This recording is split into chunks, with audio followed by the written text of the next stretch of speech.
Jai Ma. The law of karma exists and destiny catches upon you sooner or later. Throughout my medical days, I used to dislike afternoon classes. And whenever I was caught napping, I would say I am meditating, and neither me nor the teacher knew the difference between sleep and meditation. So forgive me for keeping everybody awake in the afternoon, and you feel free to sleep. Because as we have read in Savitri, even when we fail to look into our souls. So, yes, so that's the whole process of transformation. It's a two-step process. The first process is a slow preparation. And very often the preparation goes on without our knowing that something is happening. And then there is the magic. So logic is not visible to us because things are happening which we don't quite understand. And then one day there is what mother says, the chick coming out of the egg. She gives two very interesting examples. She says that there is inside the egg, the chick is forming, and nobody knows what's happening inside except perhaps the hen. Or hen has the faith and she is sitting and giving heat. And then one day when the chick is ready, there is the little peck from the hen, and it emerges. So for a long time, all our efforts done ignorantly or with knowledge, they are two sides of one coin in our human state. What we call as knowledge is not necessarily knowledge. But nevertheless, we think we know how to do, what to do, and we are doing it. And there are times when we think we don't know, and yet something is being done. So either ways, the chick is getting prepared. And one day the chick emerges. Meaning thereby, if people say that nothing is happening in all of you guys who is claiming to be a supramental yogi, don't worry. It is the chick going on inside the egg which is getting prepared. And then it comes out and flies, and then there is the reversal. So that's magic. So she gives another example of a hunter shooting in dark, and he is shooting randomly. He doesn't know if anything is being hit or not, and he gets tired and he sits. And suddenly when he wakes up in the morning, as the sunlight comes, he sees so many game have been actually hit by the arrow. So very often we try to do the right thing. Even for transformation, do the right thing. And mother says that if you have that kind of an attitude, or this always wanting to do the right thing, often acts like an ill will. It doesn't help much because in our ignorance, we really don't know what really is the right thing or the right way. So to admit that ignorance, and that's why Sri Aurobindo gave only one process open to her. So that's the key of this yoga. So nevertheless, when does it begin and how does it begin? It begins with a well-known word that we all know is faith. Something touches us somewhere and we don't know why, we don't know what is its origin, but something in us tells us that, well, this is what it is. Logically we can explain it either ways, though if you ask me, if you apply the logical mind, then transformation is inevitable. There is no other way, no other logical extension of what has been going on we can arrive at, except that there will be a transformation. Even if you don't believe in the divine. If you believe in the divine, then it's very evident. That's the logic of transformation, that what is inside will emerge. So if the divine is at the core of this universe, core of creation, then through a period of process of whatever he decides, manifestation, he will emerge. Through form and name. That's the whole idea. So there is the involution where the divine consciousness becomes the seed, and then through a process which is a process if you look at it in hindsight and study it, but actually it's just a struggle. If you ask the seed, what are you doing? He says, I don't know, I feel a compulsion to move up. What's up? Say, I don't know. Outsider will say there is the sun and the warmth is attracting, and the seed is defying gravity. Maybe if somebody is present right there, he'll say, you know what, you can't, because logically you are supposed to go down. But the seed defies it. What an attraction of the sun. It comes up. Again you ask the seed what's happening. It's like a baby in the womb. What's happening? You say, I don't know what's happening. But something is happening and I'm kicking around. So it doesn't understand. And probably if you ask the baby, maybe he'll say, see, my final kick opened the door to a new world. That will be the baby's logic. I kicked and one day you see I am out in this new world. But if you ask the mom, you'll say, okay, you may congratulate yourself. But that's not how it is. So what is inside will emerge. This is a plain logic if we take it as the divine.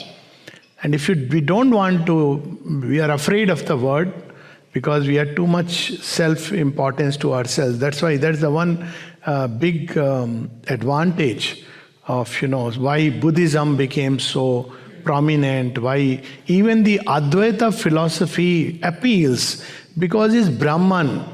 As a being, man is highest. Beyond it, it's a state of consciousness. That's okay. I'm still the highest. So rest is a state. But the moment you bring in being, then there is a problem. There is someone, not just something. And it's very difficult for the human arrogance to accept. And so it very often fumbles. It doesn't feel very happy, comfortable, because it's a direct affront to his individuality.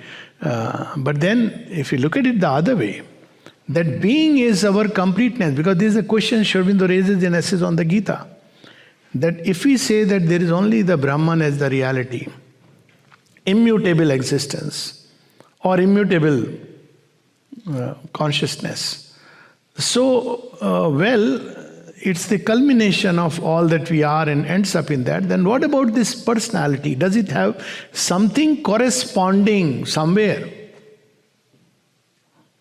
What is the origin of love? What is the origin of the joy we experience in life? So does it have something corresponding? And that's where we see the beauty. The Gita for the first time reveals it.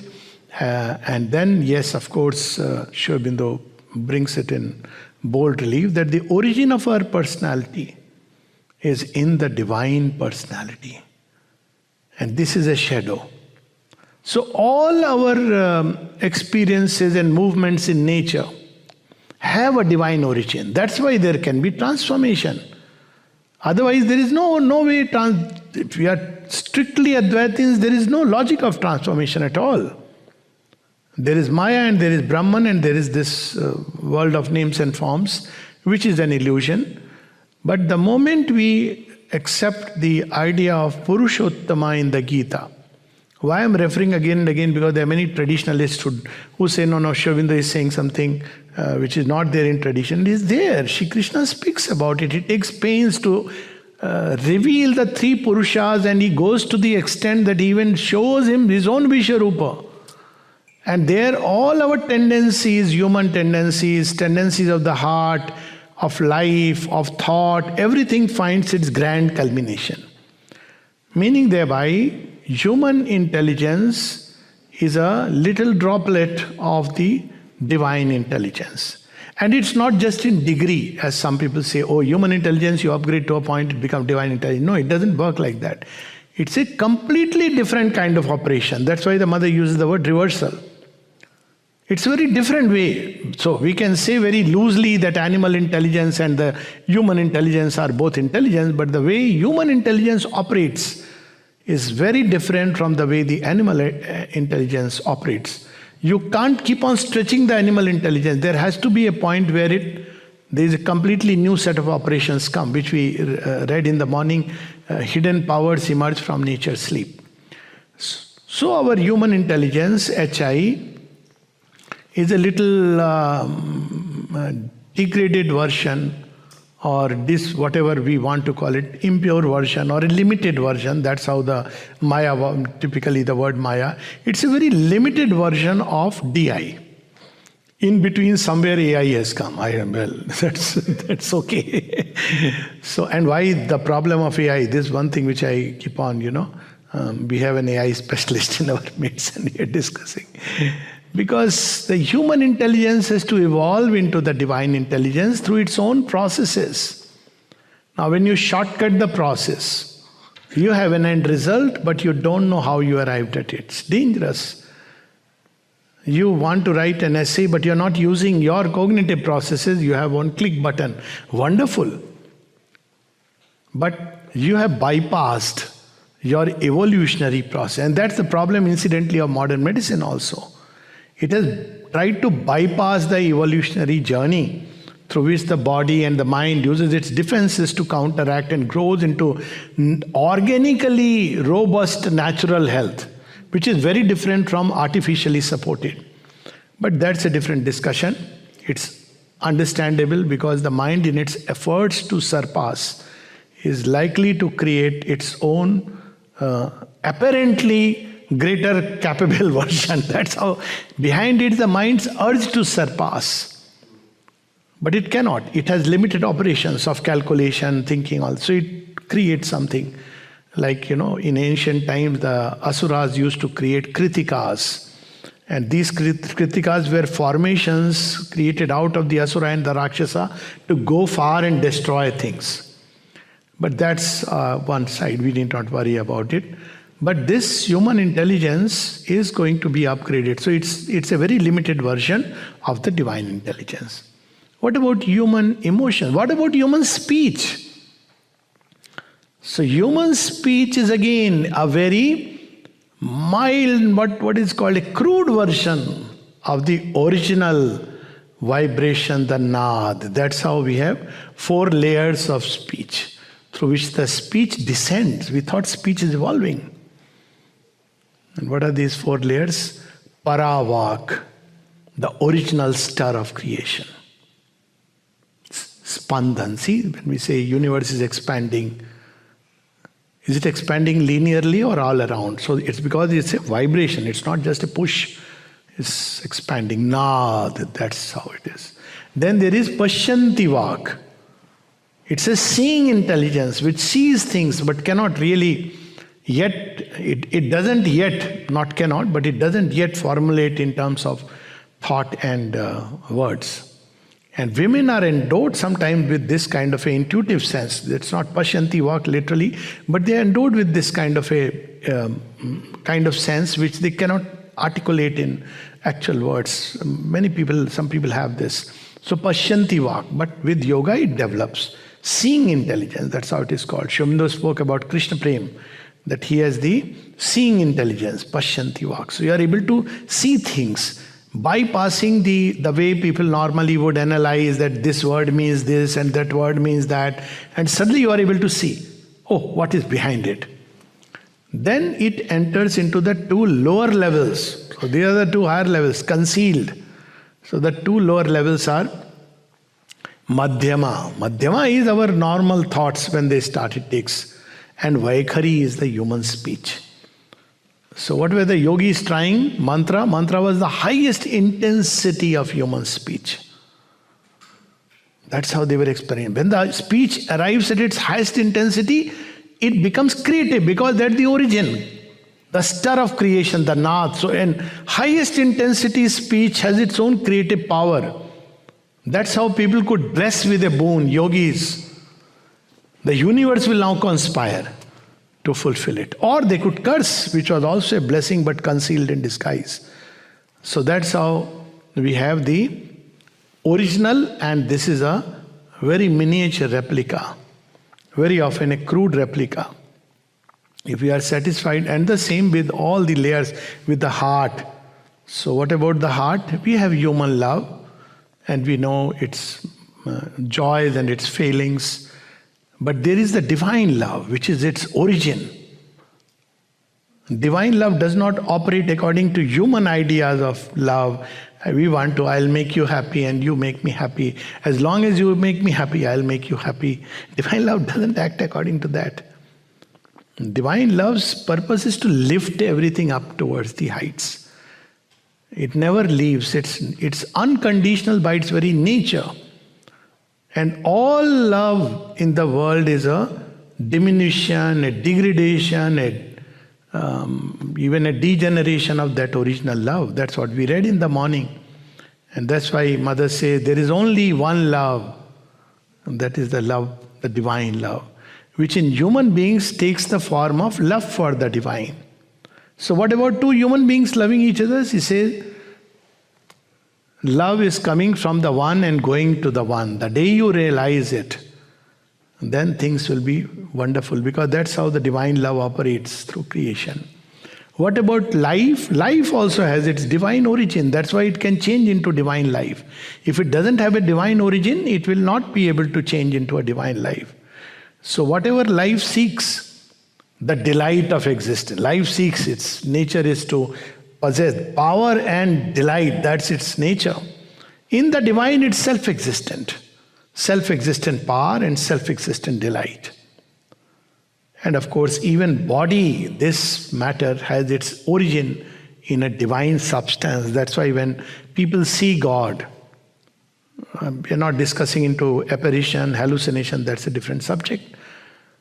But when you have a vision of the divine, so divine, there is a substance. That's how you see. The Nama Rupa means there is a substance. That's how when in the Gita, Shri Krishna shows who he is, there is a substance. That's how the Nama and Rupa is formed. The name and the form. That matter is the original matter. Mother speaks about it so many times in the agenda. And she says, this is a very false matter. There is a true matter. So the logic of transformation is that in our origin, what is there will one day replicate itself. But only thing is, we should not stop with the replica and go to the original. If we stop, then there is a, it's like when you go to Konark, one of the, I keep promoting, not promoting, but it's a wonderful sun temple.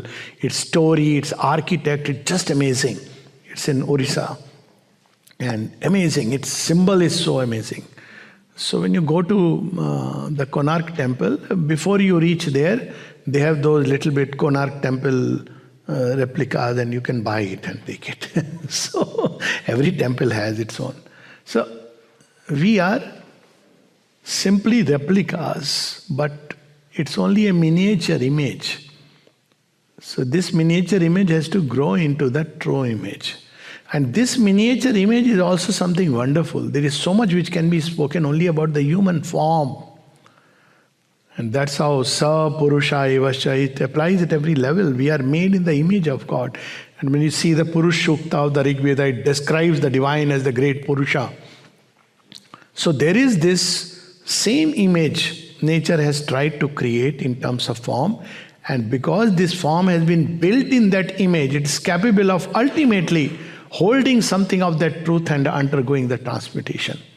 So it's not a joke. See, look at the way forms have evolved from mud and water to slowly, they are jumping, hopping, then they begin to, the snake tries to become erect.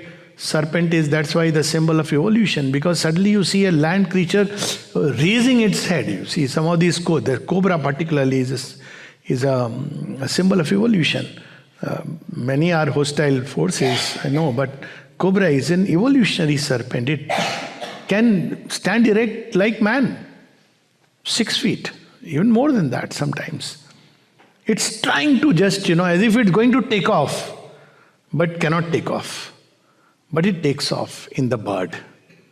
Evolution. That's how it goes.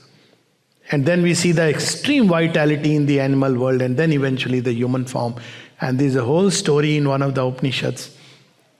Taittiriya, is it? Taittiriya Upanishad, which speaks about the human form, and all the gods say this is the form that we want to reside in. So this whole creation has been preparing for this moment of evolution and transformation. It's not hanging in nowhere and suddenly Shri Aurobindo is saying something. There is a whole process through which it has been prepared. Even the form has been prepared over a period of time to be able to hold, because the form and consciousness have to adapt to each other. It's so important, not just about I grow inside in consciousness, but my form is not ready. Mother describes the first contact with the supramental force penetrating the head, and she says that it is as if the head is bursting into million pieces. And we have the story of Gargi and Yagnavalk, where Gargi asks final question to Yagnavalk before certifying he is the real Brahmagyani. And she starts by saying, when the fire is put out, when the sun is not there, then what gives light? Okay, moon. When the moon is not there, stars. When the stars are not there, fire. He says, when the fire is not there, he says self. So she says, when the self is not there, what gives light? So Yagnavalk says, Gargi, if you ask one more question, your head will split out in 1,000 pieces. He is not warning her. Many people quote this story as if, anti-feminism story. It's not about Gargi. It's about the limit of the laboring mind is reached. Now the mind cannot conceive million thoughts, million forces simultaneously coming inside, and they are being canalized. That's how the apprehending and the comprehending supermind operate. So it cannot. So it has to be prepared. If not, the brain will burst. It won't be able to. Before we become supramental, we may become inframental. That is so true. People can lose their mind. So a long preparation is needed. And same thing applies everywhere with the heart. The onrush of divine love can really set the fellow palpitating, not realizing what's happening. And I do suspect that many of the diseases are the result of, in today's times, I'm qualifying it, is because the human body is feeling the pressure of the new forces and it doesn't know how to adapt. And it's going through that process. It will go through that process. It will be led through this process till eventually it finds a way. But doctors are busy labeling children, labeling grown-ups with all kinds of diseases. Well, that's their business. We should not take away anybody's dal roti, anybody's, bank balance. So that's okay. Not against anyone. But there is a process going on.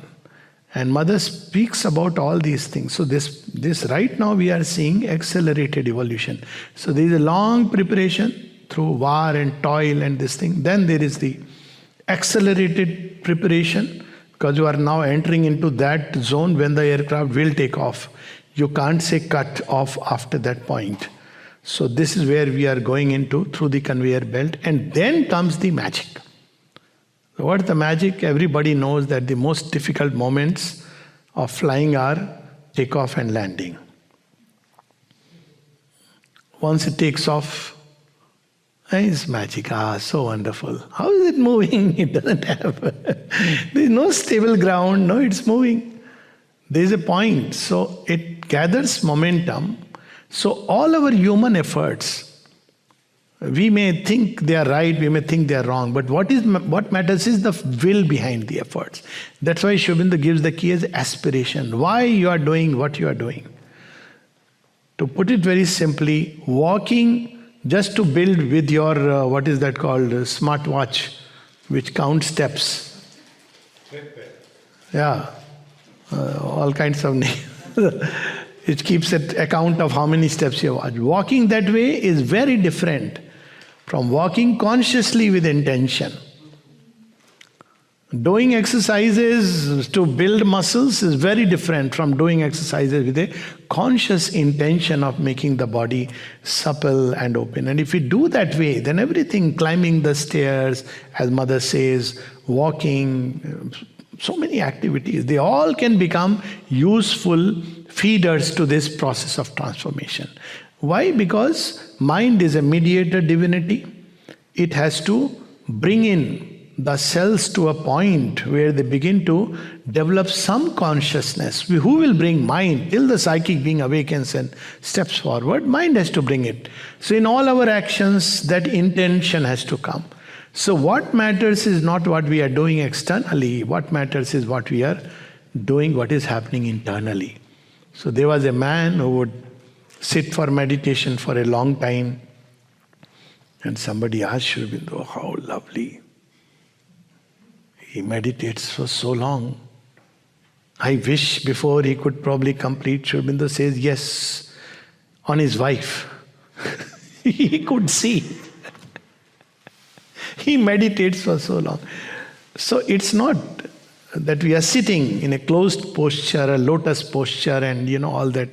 That's very nice if one does it. But you may be just walking. Look at Sri Aurobindo, 8 hours a day he was walking.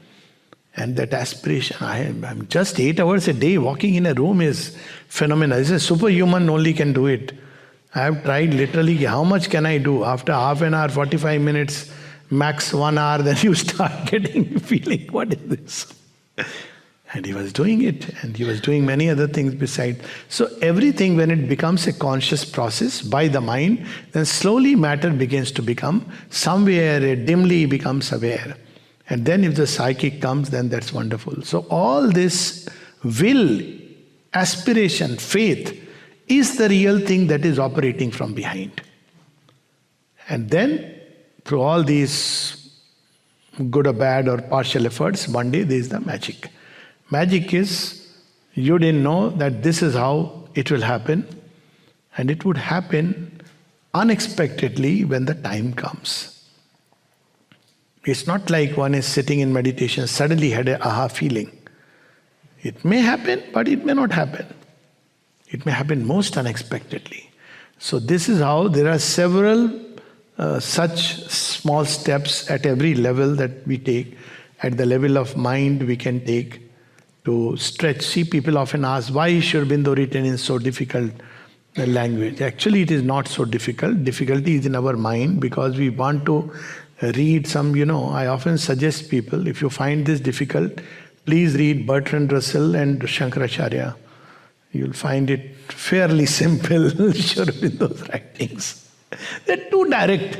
Honestly, they're too direct. He is saying what he is seeing. He is not building concepts through which you have to move. It's so direct. But even otherwise, if we take it that they are difficult. But what happens in the process? The human mind stretches itself. Once somebody asked Sri Aurobindo, why don't you further simplify it? Because synthesis of yoga, he said, I have brought it down to the higher mind level and kept it there. Why don't you further simplify it? Though letters on yoga are very direct and simple. So he said, make some effort. By the very fact that we read, we strain, we don't even realize that the mental consciousness is trying to, and in the process it is getting changed. That's how Mother said, when you read Sri Aurobindo, doesn't matter if you don't understand. Stay quiet. And then she says, in fact, something very interesting. Do not try to understand. Why? Because when we try to understand why, what is the problem? We understand on the basis of all the concepts going on in the mind. I have seen people who ask at the end of everything, he says, okay, no, that's okay, but tell me what school of yoga, philosophy, Sri Aurobindo stands for. Is it Dvaita? Is it Advaita? Is it Dvaita Advaita? Partly they are testing me. So I tell them Sri Aurobindo is not in school anymore. He has completed post-graduation. You are still stuck with schools of philosophy. Because we want to. The mind is there. It has all its data. It suddenly comes up. Oh, so-and-so says so, so-and-so. This is a big problem. But when we are quiet, then we are ready to receive. Mother would even say that if you sleep, doesn't matter. You read. Amrita would sitting with 3 of them, and as mother is going up, she sees them sitting. Amrit, what are you people doing? Mother, we are reading. What, mother? What are you reading? The Life Divine. Mother, we are reading this chapter on Brahman, Ishvara, cosmic indeterminates, etc. Mother, we understand nothing. So she gives a little tap here and goes up. They are projected into the consciousness of Brahman. Then she comes back, they are still sitting. She calls them down and she says, my child, I can give you this experience like this, but this is not what we are here for. We are here for something greater. And she says, continue reading. Why? Because she says, if you read, then after some time, new brain cells are created within the human brain to understand. So just imagine, isn't it the beginning of physical transformation, new brain cells? Because brain is the seat of consciousness in human being, just as heart is the seat of dynamic impulsion. So this is where the consciousness is received first, and this is where it gives the creative urge. So these are the two important nodal points. Sri Aurobindo and the mother would speak of concentrating on either of them, though mother would prefer the heart, because this is the point from where all dynamic impulsion comes. And she has used the word dynamic meditation for that. So this by engaging, reading Sri Aurobindo, new brain cells are created. That's why the mother says, if you read Savitri, it will take you to the highest transformation without the need of an outer guru. Because Savitri contains, it's a capsule. Each word, phrase, line is a capsule of light and delight. So what happens when you take the capsule? As a doctor, there are two kinds of patients who come to me. Those who come and say, doctor, prescribe me this medicine. In ashram setup, very common, and I'm very happy. I don't have to use my brains. The other type who want to understand, that is very difficult, because there is a whole science behind why you are using this particular antibiotic, and they have read Google search everything. But there is a third type. They come, they receive, they eat, they take it, and they get well. Because whichever way you go, the medicine will have its effect. But if my mind is full of doubts, it creates its own conflict and confusion inside. But all this cannot be explained to a patient. You can't say, I have told you as a doctor authority, you take it. You spend time explaining, not realizing that the more you try to do it, the more you are actually interfering with the process. So that's why she uses the word just open. So when we read Savitri, we develop the intelligence, we open to Sri Aurobindo and the mother. This is one thing which mother has said. Someone asked mother, why should we read Savitri and why should we go to the Samadhi? She says, we read Savitri, you read Savitri to develop your intelligence, to join with that divine intelligence. The join part is in brackets. It doesn't say that, but it's understood. And you go to the Samadhi to develop devotion towards Sri Aurobindo. So it carries within it. So when we read it, the words continue to operate within, create their own, first in the brain. Once the brain opens up, or the heart opens up, then the rest of the process becomes easy. One of these two has to open up, particularly. Of course, there is no hard and fixed rules. And that's why we see, when Sri Aurobindo describes the process of transformation from above downwards, unlike in Kundalini, we are opening from below upward, which is dangerous besides, for obvious reasons, but that's a different subject altogether. Thy golden light came down into my brain. The grey rooms of my mind sun-touched became a bright reply to wisdom's occult plane, a calm illumination and a flame. Then transformation of speech. Thy golden light came down into my throat, and all my speech is now a song divine. A pain song of thee, my single note. My words are drunk with the immortal's wine. Speech is the center between the inner and the externalizing consciousness. Thy golden light came down into my heart, smiting my life with thy eternity. Now has it grown a temple where only thou art, and all its passions point towards only thee. Thy golden light came down into my feet, My earth is now thy playfield and thy seat. So this is the process. We have to just open. And if we open, depending on where we are, how much challenges, resistances, each one will bring their own resistances. Mother used the word shadow, which is, we read today, the past. Each of us have a whole baggage we are carrying from the past. It acts like a shadow. What we wear is the problem, is what resists us from being what we yet can be. That's why Mother says in the eternity of becoming, each avatar is the forerunner of a more perfect future realization. But mankind has a tendency to worship the avatar of the past in opposition to the avatar of the future. So we all bring our baggage, it doesn't matter, each of us. And we should not keep pointing somebody else's baggage. Maybe, it's enough to manage your own. Everybody brings their shadow. There is nobody who doesn't have it. And each will be unique. That's how the universe is arranged. But she says that the beauty is that you are given your own difficulty, which is unique to you, and that's your shortcut. It's so true. If that is gone, then the whole process becomes rapid. And it may not be in somebody else. Somebody else may have something else. But we are so busy observing everyone, that sign of ultimate ignorance is that the world is bad. I am good. Wisdom comes when we see that there is nothing in somebody which is not there inside me.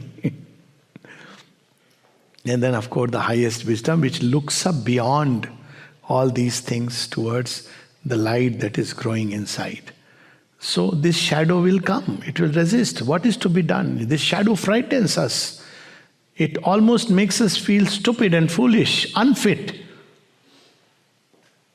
But all these, that's why they'll throw doubts. It will hold us back. He'll tell us, no, you see, what everybody is doing is good after all, You don't be crazy. He'll stop you in 100 ways. And that's the debate of death. But instead of listening to it, you have to listen to that little voice, that faith which has brought us. And turn to the mother and offer this shadow. Then she takes care of it.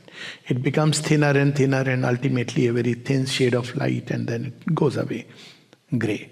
So that's the process. Everybody has to meet this challenge in this yoga, because it's not leaving the world and going away. Even there, we have to tackle with our difficulties, but not to that extent. Because you can be a yogi inside and an idiot outside. It's perfectly fine. Yeah, you don't care about any manifestation or anything about the divine. You have got an experience, wonderful. But here it's not just that. This field has to be transformed. Therefore, the challenge. And it comes in everyone, and that's why the mother speaks of those 12 qualities. Perseverance, equanimity, endurance, plasticity. They're so important. How to develop them? We can ask her, but life will give us enough opportunity. That's why this yoga goes on all the time. You believe you are drinking juice and you discover it's water. So how you react, how you respond. Somebody suddenly stops you for all the wrong reasons and you are angry and then you say, well, that's his job description, but what's my goal? What's my path? So to stay focused on that. And when we move like that, then journey becomes so wonderful, because all life becomes the unfolding of the divine yoga inside. So this is the process, the logic and the magic. The magic comes particularly when the psychic emerges. So first important step on this yoga is to find the soul. It's the easiest. It takes time, but yet of all the other things, it's the easiest. And all that it requires is a sincere seeking, devotion, surrender, and of course in the heart, to do everything from the heart, deeper heart, to love the mother, to open to the mother, to eat from the heart, to sip from the heart, to walk with the heart, deeper heart, not the surface heart. And as a result, one day, a door opens. She's saying whatever we may be doing, this should be, concentration should be here on her presence. As simple as that. We can add a name, we can have a form, ma, ma, ma, and as we do that, slowly the heart begins to open. This is the easiest one. And when it opens, then there is a complete reversal. All the world's values change, as we were discussing the other day. Things which people say, oh, this is so wonderful, you realize that you are trapped. And things which people felt are so difficult, and you realize that yes, she is carrying me through it all. It's needed for my progress. So, this is the journey, and ultimately, Mother is the secret. This yoga cannot be done without turning to the Mother. Very categorically, Sri Aurobindo has said, there is no other intermediary guru in this yoga. Anyone claiming to be so is, to use the mildest word, is an imposter. We are all helpers, we are all brothers, sisters, moving along, little ahead, little behind, together. We are all in the same boat, but we are not the captain of the boat. The captain of the ship is Mother. She is the one who is steering. But we are all holding hands as brothers and sisters together. But all in the same boat, moving toward that grand culmination. She is the one who is carrying the ship. She is the one who is fueling the ship. So the more we turn to her, Mother is the beginning, Mother is the end, Mother is the path, Mother is the goal. So people often say that, well, if I don't have that kind of opening to Mother, what do I do? So we have also things for that. So there is a very interesting 4-step process. Shravana, Manana, Darshana, Nididhyasana. Shravan. Read her works. Hear about her. There will be an opening. Shravan. Manana. Think about her. Want to serve her. All this will create an opening. Darshana. Feel her, see her within, with the eye of imagination or the eye of mind, doesn't matter. And one day, because she knows the intent, the reality will replace the image. So Darshana and Nididhyasana, to meditate upon her, to be all the time full of her. So this is the process. Be in the company of those who are God lovers, and slowly this will open. That's the idea of going to ashram, coming to these places, because it opens that door inside. Because generally the world is full of all these forces, which is like a poison. So when once we open to the Mother, the rest is done. And Sri Aurobindo has said that psychically open to the Mother, not with a calculation, not with all kinds of our idea conception, and hand over oneself in the hands of the Mother to take us along this journey, across this journey, and then to trust her completely. Imagine if Mama is cooking a good meal, and all the time the child is saying, why are you doing this? What are you doing? What masala are you putting? I think you should raise the temperature more. I think your oil is less than. What will Mother say? Mama will say, look here, why don't you play outside? When the meal is ready, I'll call you. Isn't it? Cooking will be much better. So that's how life should be, turned toward the Mother from morning till night. Mother gave this advice that when you wake up in the morning, to Surendranath Johar's wife, Daya Behan, Taradi's mother, she asked, what should I do? See, when you wake up in the morning, 10 minutes you just say ma, ma, ma, ma, ma. That's it. When you go to sleep, for some time you just simply say ma, ma.